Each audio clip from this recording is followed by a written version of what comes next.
মুনামি কিচেনলৈ আপোনালোকক সকলোকে নমস্কাৰ জনাই আজি আপোনালোকৰ মাজলৈ আন এটা ৰেচিপি লৈ আহিছো। ৰেচিপিটো হ'ল পাতত দিয়া পিঠা।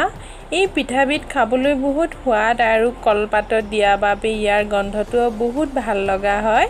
এই পিঠাবিধক আমাৰ ফালে ককাল ভগা পিঠা বুলিও কয়। আপোনালোকে বাৰু কি বুলি কয় মোক কমেন্টত জনাবচোন। তেনেহলে আহক আমি ভিডিঅ'টো আৰম্ভ কৰোঁ। ইয়া পিঠাগুৰি ভাত খোৱা চাউলৰ হয়। নিমখ, তিল, চেনি অকমান, পানী আৰু ইয়া কলপাতখিনি এনেদৰে কাটি লৈছোঁ। প্ৰথমে তিলখিনি অকণমান ভাজি গুড়ি কৰি ল'ব।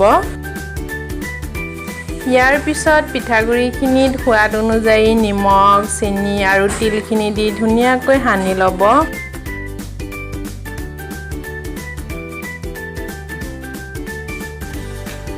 সকলোখিনি সানি লোৱাৰ পিছত পানীৰ লগত মাৰি ল'ব। ঠিক ভিডিঅ'টো দেখুৱাৰ দৰে অলপ ঢিলাকৈ মাৰি ল'লে হ'ব।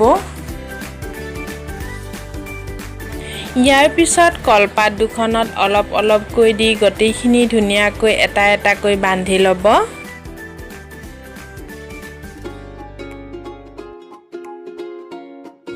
ডাঙৰ পাত্ৰ এটাত পানী দি পানীখিনি উতলাৰ পিছত এটা এটাকৈ দি দিব।